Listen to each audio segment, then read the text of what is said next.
Excellencies, ladies and gentlemen, I would like to thank you for inviting me to this event. It's a great pleasure and privilege to be here with you at this seminar. This is a great opportunity to give you a picture of the changes taking place, the prospects we are looking forward in Libya, and the challenges facing the Libyan people. Firstly, I would like to thank the European Union for standing on the right side of history and supporting the aspiration of the Libyan people to live in a democratic, prosperous, stable, and sovereign Libya. Libya is a country of around 6 million inhabitants, lived under vicious dictatorship for the last 4 decades. It was a unique kind of dictatorship. Colonel Gaddafi ruled the country with an iron fist. People were killed, imprisoned, humiliated arbitrarily for no apparent reason and without due process under the legal system. Colonel Gaddafi built up the philosophy of his regime on keeping himself and his family in power forever. He worked on destroying Libya and its people morally, economically, educationally, commercially, and psychologically. He attempted to ruin the social homogeneity of the society by manipulating the tribal nature of the Libyan society.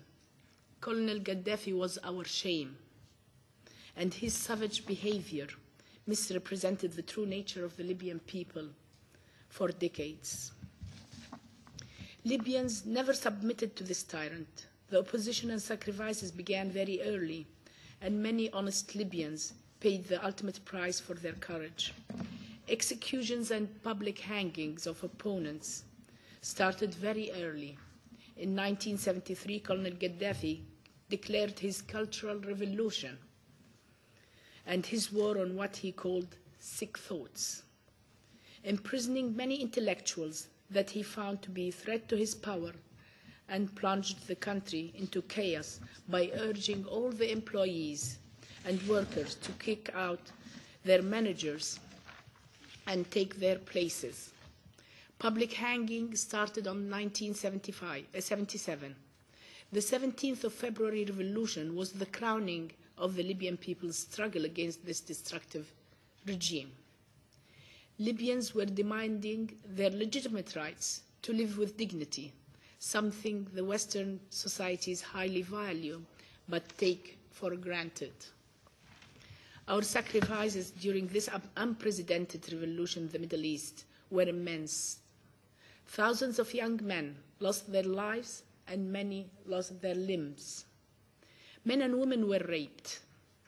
Families were displaced and cities destroyed. Psychological trauma affected all of us. Libyan people were inspired by the peaceful uprisings in the neighboring countries. We Libyans were fixated in front of the TV screens, absorbing and trying to learn from what was happening around us. When the time was right, we went on the streets demanding our freedom and justice. During the dark phase of our history, under Colonel Gaddafi's rule, people had no possibility to establish civil society organizations. Throughout the uprising and following the overthrow of Colonel Gaddafi's regime, civil society committees were blossoming. Libyans who were previously extremely disengaged from the civil and political participation found themselves immersed in all kinds of volunteer work, believing that a vibrant civil society is an essential component of real democracy. What took place in Libya is different than what had happened in Egypt and Tunisia. Libya's tyrant had not led the country through real structured institutions or organizations, but rather through a cacophony of repressive, inefficient, corrupted apparatus that pleaded loyalty only to him.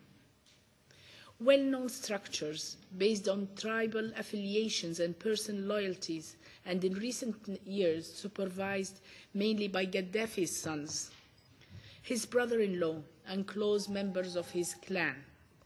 These structures had unlimited budgets and could do everything as long as it serves the security of the regime. Therefore, when people overthrew his authority, there was a complete collapse of the regime. This led to a vacuum at all levels. In the first days of the revolution, in the eastern part of the country that was liberated first, there were no police on the streets, no army, and no security forces. The regime collapse that occurred in Libya took place in recent history only in Somalia, where it unfortunately led to a civil war and failed state. Many Libyans were fearful that the same fate might befall them. It's actually a small miracle that peace prevailed. There were tremendous overjoy among us with the liberty we finally achieved, and Libyans wanted so much to make the revolution a success that made them stick together, be more tolerant, more open to each other and to new ideas, and more willing to help each other and help their country in a way never before considered possible. And I can give an example of that when the first days when we were at court, and we were men and women working together to make this happen and protect the revolution at its beginning. There were people from different ideologies. Some of them were fundamentalist Muslims. And I can remember that day when one of them came with his two daughters, who he brought purposely at that time to introduce them to me. And he told them that when you grow up, I want you to be like her. He didn't see at that time that I was unveiled and liberal. He saw that I was a serious woman contributing to make the dream of all of us come true. That's what the revolution did for us. Moving toward the democratic country is not going to be easy or fast. There are numerous